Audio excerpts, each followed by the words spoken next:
Sleep is crucial to recovery.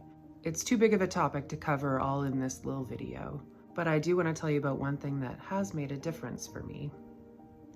You may not like it.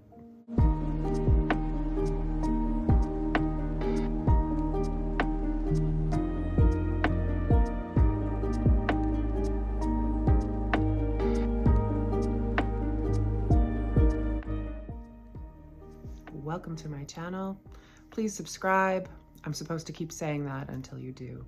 Also, I changed the camera settings on my phone, so I really hope this video isn't as washed out and bright as the last one. Okay, sleep disruption in early sobriety. Unfortunately, it's very common to have disrupted sleep in the first few months of sobriety or even longer. And messed up sleep is a pretty reliable predictor for relapse, so that's inconvenient. It's been one of my biggest challenges for sure, maybe the biggest challenge, especially because I don't really remember what it was like to have good sleep. So I don't necessarily know what I'm aiming for. And there's plenty of research out there to show that for many people, sleep is an issue even at the best of times. So will they ever even get there? There's so much advice out there for getting better sleep, and we do not need to get into all of that. I did try all the tricks, like don't eat this or that, no coffee after this time, read before bed, don't read before bed, turn off screens, go to bed at a certain time, meditate, journal, stretch, sleep on this side. It's like a massive undertaking.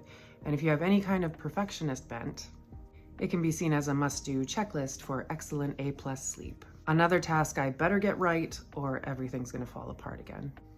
But when I shifted my perspective away from each individual night and more toward my cycle of sleep, I noticed my outlook changing.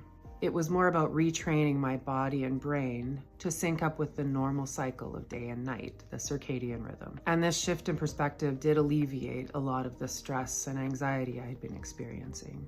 And the one thing that actually made a difference for me, waking up at the same time every morning.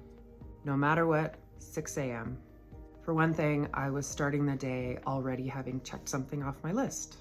So win! And I was also trying to go to bed at the same time every night, but one night I'd fall asleep after 15 minutes, other night I'd lie awake for a couple of hours. So the non-negotiable was waking up. It felt way more within my control. And it actually didn't take very long to get used to it. And eventually I started to notice myself getting more sleepy around bedtime on a more regular basis.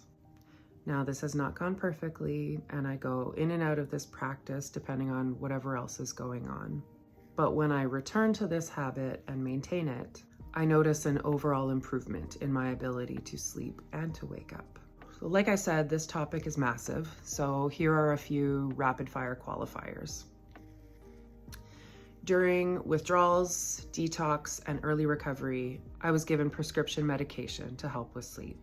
It's really important to work with your healthcare provider and find the best and safest plan for you. Second, I currently take a low dose of melatonin every night. I have not properly researched melatonin. A nurse told me once that it would help with my sleep cycles, and I was desperate to try anything, and maybe it's a placebo effect, but I like it regardless. And my doctor is okay with me taking it.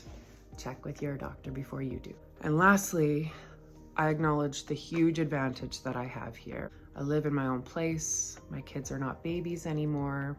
I have access to a doctor. I have the space in my schedule to have a sleep routine and decide what times I want to work with. So whatever circumstances you are in, I hope you can find a way to get the rest and the sleep you need. Now, briefly back to bedtime routine. I have found it helpful to have some kind of bedtime routine, signaling the end of the day, time to wind things down, and usher myself into sleepy time. I have an alarm that goes off on my phone at 8 p.m., just literally to alert us to the fact that it's 8 p.m. It tells the kids that it's their brush teeth time, and in theory, they have one last hour to get what they need from mom before I become unavailable for the night. In practice, sometimes homework runs late or someone is sick, and currently the youngest one sleeps right next to me. So it's far from perfect, But when I keep my perspective on the overall picture and rhythms, I'd say it's working pretty well. Okay, so one more thing. I saw a post a few days ago by a popular Stanford neuroscientist, you know the one, the husky and the beard and the... But he talks about getting like 10 minutes of morning light directly into your eyeballs, not through a window or sunglasses, and the positive effects that can have on your circadian rhythm. I will link the post if you want to see it and read the caption.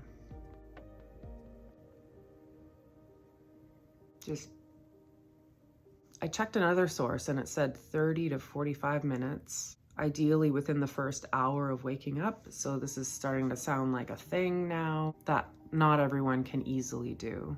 But if you walk your dog in the morning or take your kids to school or go outside for a smoke or whatever, maybe you're already kind of doing it.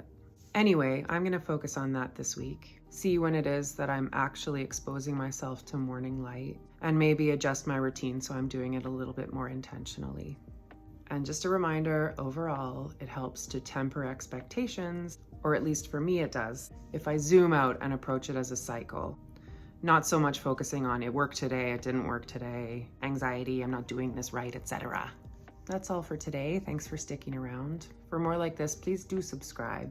I make new videos every Friday. And until then, if you haven't got your free mooring lines worksheet yet, the link is in the description. Okay, so have a good day and sweet dreams. Bye.